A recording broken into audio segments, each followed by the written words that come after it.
गौरीमुळे बाबांची काय अवस्था झाली दिसत नाहीये का तुम्हाला? आणि अजून खोटं बोलते ही बाबांची. गौरी तिची बाजू मांडते. तिची बाजू जशी तुम्हाला पटली तशी बाबांना पटेल असं वाटतंय का तुम्हाला? अहो बघा ना, बाबांना किती त्रास होतोय ते गौरीच्या खोटं बोलण्याचा आणि खोटं वागण्याचा. मी खोटं बोलत नाहीये आणि मी खोटं वागतही नाहीये. मी तुमच्यापासून आमचं नातं लपवलं मान्य आहे मला, पण तुम्हाला सांगून निर्णय घ्यायचा असंच ठरवलं होतं आम्ही. मला कळतंय आता हे सगळं सांगून काही उपयोग नाही, पण बाबा मला तुमचा विश्वास नाही गमवायचा. तुम्ही बघा ना एकदा तरी माझ्याकडे. बाबा प्लीज बोला ना एकदा तरी. बाबा म्हणा ना की तुमचा माझ्यावर पूर्ण विश्वास आहे. बाबा तुम्ही सांगाल ना तसं वागेन मी.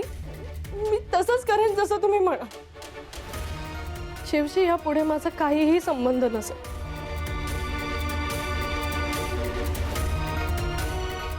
बाबा त्याच्या अम्मा बाबूजींसमोर सगळे संबंध संपवलेत मी, आणि शिवनेही तुम्हाला येऊन तेच सांगावं असंच वाटत होतं मला, पण तो काहीतरी भलतंच बोलला. बाबा ते त्याचं मत होतं, त्याचं मत त्याने मांडलं, पण माझा निर्णय वेगळा आहे. तुला न विचारता त्यांनी त्याचं मत मांडलं का? तुम्हा दोघांचं ठरलंय का ग? तू एक बोलायचं त्यांनी एक बोलायचं, म्हणजे तू आपल्या घरात प्रामाणिक आणि तो त्याच्या घरात. नाही दादा, अरे खरंच तसं काही नाहीये. हे बघ गौरी, तू कितीही डोळ्यात पाणी आणून बोललीस तरी आमचा त्याच्यावर विश्वास बसणार नाही. आई जरी तुझ्या बाजूनी असली तरी आम्ही दोघं बाबांच्याच बाजूनी आहोत. बाबा आणि मी एकाच मताचे आहोत नची. तरी मग शिवला बाबांशी बोलू दिलंस? अरे मला माहिती नव्हतं तो काय बोलणार आहे, आणि गौरीला सुद्धा कल्पना नव्हती. आई अजूनही तू गौरीला पाठीशी घालतेस? अरे पण ती सांगते त्यावर विश्वास ठेवायला नको का आपण? अगं तेच केलं ना इतके दिवस, त्याचे परिणाम काय होत आहेत बघतेस. आई तुझ्या अजूनही लक्षात येत नाहीये का? दादा प्लीज आईला काहीही बोलू नकोस. तुम्हाला माझ्यावर विश्वास नाहीये ना?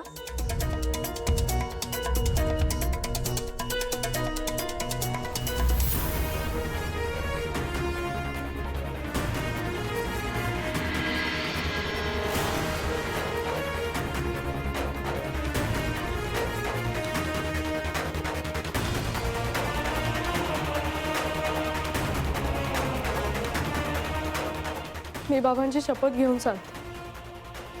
बाबा तुम्ही सांगाल त्या मुलाशी लग्न करेन मी.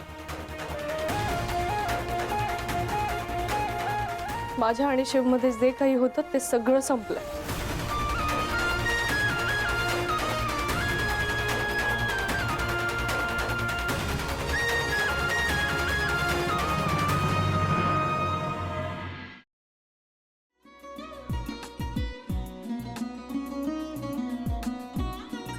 लावू का?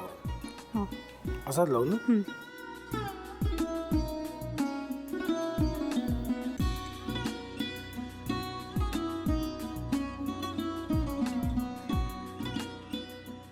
आता काय करायचंय? आता आपण ड्राय स्टफिंग दुसरं काय करणार आपण त्यात? आपण ह्याच्यात मेयोनीज न टाकता बाकीचे सगळे साहित्य टाकायचे. अच्छा, हे सगळं. ऋतू माझा तर विश्वासच बसत नाहीये. म्हणजे अगं बहिणी आमचं लग्न व्हावं म्हणून किती प्रयत्न करत होते, आणि ते सगळं करताना ती शिवच्या आम्हाला माहिती पुरवते. नाही मला नाही वाटत. गौरी खूप चांगली आहेस गं, म्हणून तुला सगळं जगत चांगलं दिसतं. पण शिव उगाच बोलला असेल का? त्याच्यावर विश्वास नाहीये का तुझा? शिववर पूर्ण विश्वास आहे मी तुम्हाला, पण तो आता हे जे काही करतोय ना, म्हणजे निशा बहिणी समोर त्या राधिका सोबत फिरण्याचं नाटक वगैरे, ते त्याचा काही उपयोग होणार नाहीये. अगं असं कसं म्हणतो? अगं नीलिमा, जतीन भाईंचा कॉल आहे. हो माहितीये. रिसीव कर ना. अगं बघ कट झाला. आता तू रिसीव केला नाहीस म्हणून ते मला करतील. अबा पुन्हा आला बघ, घे बघू. हे एक ना एक दिवस घडणारच होतं. आता मला कळलं तुम्ही 2 दिवस झाले काय सांगत होता ते. बनू हे संकेत असतात आणि हे ठरवून येत नसतात. मी बाहेर तुमची वाट बघते.